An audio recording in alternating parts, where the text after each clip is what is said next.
ลมแห้งตัวนี้มันเจือนลงมาโอ้เฟ้ยขึ้นพี่มันจะบดลมนี่ขึ้นพี่เอาทางมาด้วยครับ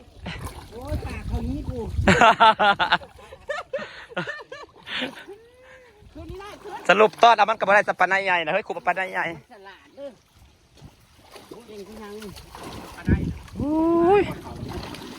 บ่เขาโต่งบ่เดี๋ยวปะนายเขาเลยเฮ้ย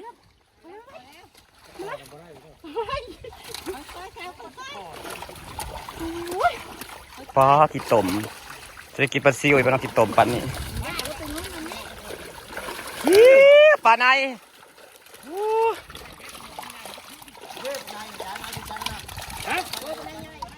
กระบะนั่งเลือกกุ้งตร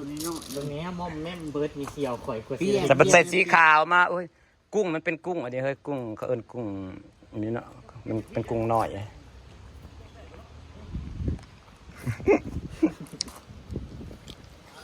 ตะเมื่อธรรมดาไปเลยเพื่อเลิกแล้วมันตายเป็นหมาเราไปตะกินเลยซื้อนั่งเลือกกุ้งเมื่อย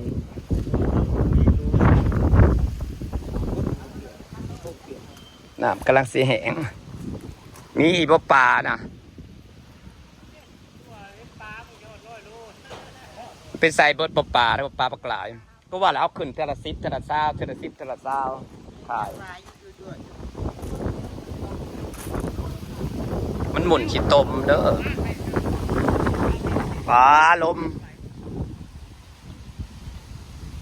พอเห็นวีแววของปลาเลยจ้า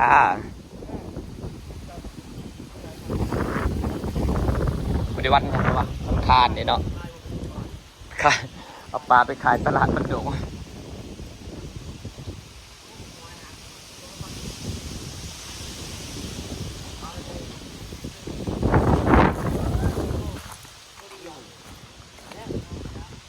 เฮ้ยต้มน่ะอยู่ขอบบ่ต้องตักเลย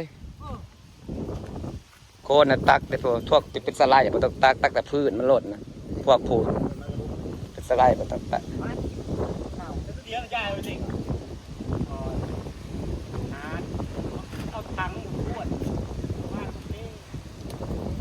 โอ้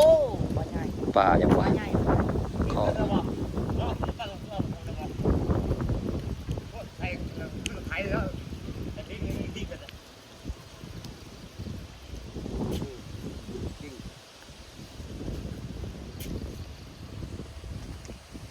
จกเหลือเต่งคลองอ่ะเห็นเจ็กโตปลาข่อยใหญ่เลยมีปลาดุกอยู่ป่าวะอะไรปลาคอนั่นเองใช่ลงแล้วลงแล้วลูกตม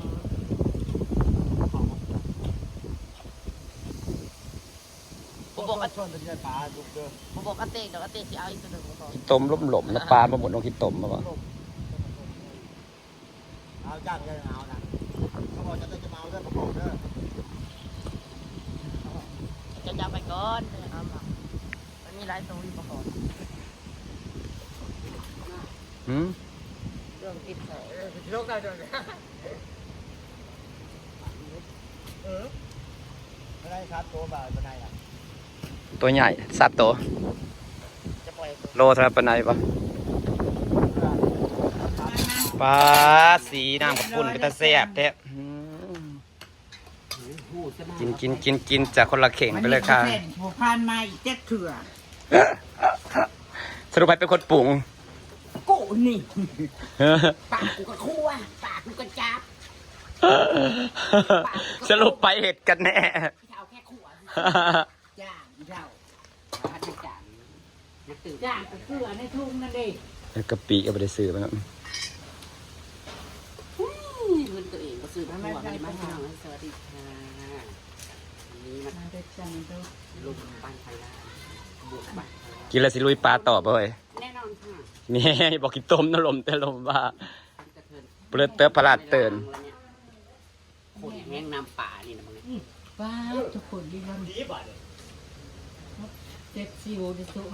เท่าแล้วยังมีซิวอยู่ซิวสาวก็คือซิวขาวซิวเงียนมาถือติ๊กข่าวมาใส่ตัวมาเฮือนหลังนี้เนี่ยต้องได้ถือมาค่ะว่าบุ้ยคนเหนียวแต่ก็มาอยู่หนึ่งอยู่นี่เมื่อกี้ก็นั่งกับพุ่นผมยังกำลังจำปลาจ้า ก็ไม่เข้าใจแล้วยันไม่เที่ยวหิวถือเขาเพื่อไม่เซี่ยวเพื่อน่ะสาวสวัสดีเด้อกินเอาก็จะกินกันเลยไม่ละมันราคาก้องกินโจ้ถ่าวตัก2 เถื่อแซ่บอามาลากับตัก2 เถื่อสะออนหมูกินเก่งเอาตักเดียวกับบดมันกันนัวของมันเนี่ยเนาะปลาเอิญกันก็ออกนัวแบบว่านี่เนื้อมันนะ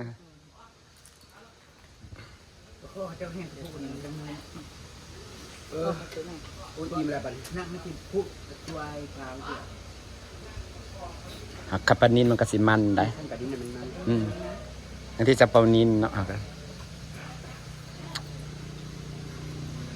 พวกปลาตัวนี้มันต้องใหญ่ดีมันจังมันพวกเอิญพวกปลาเนี่ยโอ้ยอิ่มแล้วก็บ่อยากพี่น้องอยากนอนอิ่มแล้วก็อยากนอนอิ่มแล้วก็ดักตาตกแล้วบ่ได้อยากนอนได้เบิดก็ได้กินน้ำบกแล้วบ่เนาะทางนั้นกำลังจับปลาน้ำยังบ่แห้งอยู่ค่ะรับโทรศัพท์เนี่ยพร้อมบอกนะโทรศัพท์มึงอยู่ใส่โทรไปอย่าไป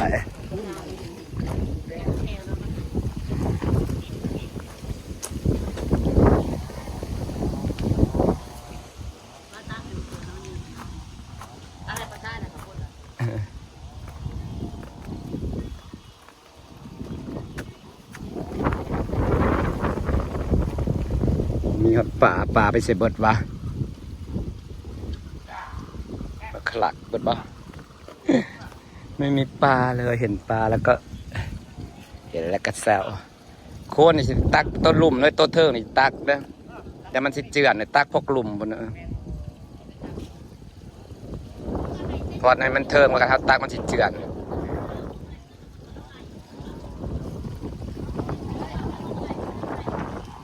เพราะว่าละปลาที่หน้ามาเบิ่งหูเลยเนาะที่ถึงป่าก็ไม่ได้เอาขึ้นหลายนะ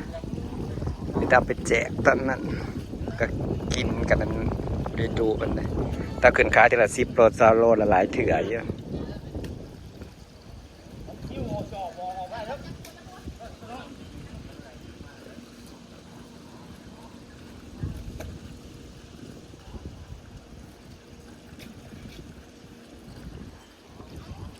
แห้งแล้วจะได้เปลี่ยนน้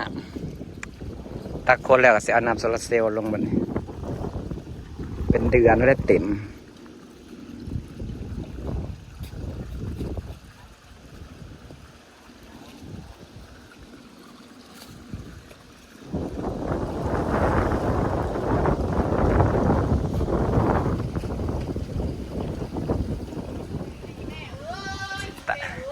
จ้างมาตักโคนเนี่ยโคนนะป้า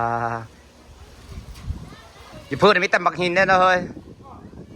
ไอ้ตักพวกนั่นแหละออกให้มันเหลือหินน้ำจะใสมีอยู่บ่ปลาเลยไม่ได้หมุนขี้ตมอยู่บ่โอ้ปวดขี้โคน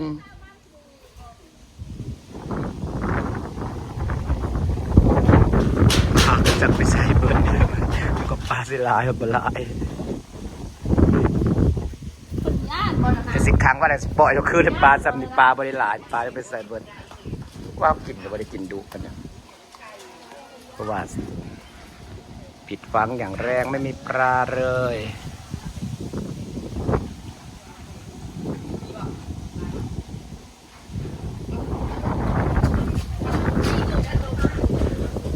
ตายเบิดหรือเปล่า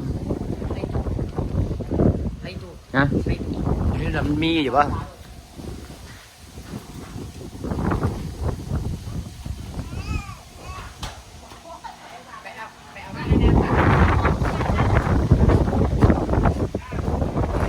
เรื่องนี้ก็ต่อตัวหนึ่งนะไปขู่ปลา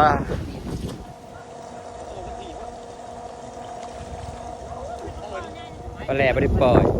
ปลาจีนนะตัวใหญ่ๆน้อยใหญ่ไว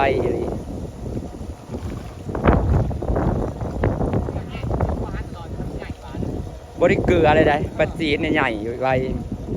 ปลาจีนบริเกลือแล้วกันใหญ่ เปลี่ยนน้ำจ้า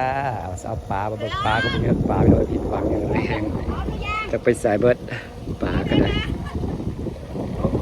เสียใจเด้แต่น้องมันโอเคแล้วสิตักตะกี้โคนตรงนี้รอบกลางนี่ออกก็สิบโบราณทางสิลมแห้งตรงนี้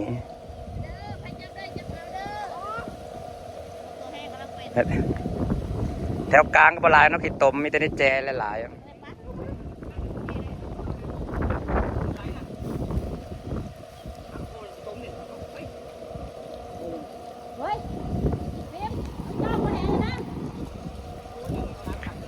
มันมีแบบปลาคอด้วยตัวทรปลาคอนะ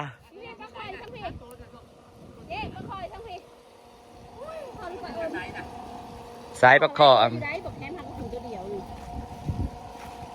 ปลาดุกกับบุมีปะเนาะปลาดุกบุกเกียวมันก็ได้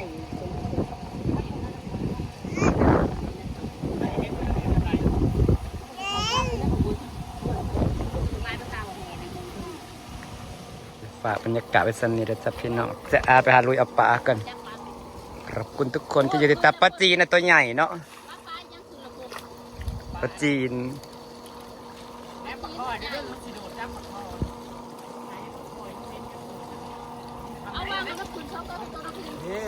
มันลกขี้ต้มปลาขอนะป๊อ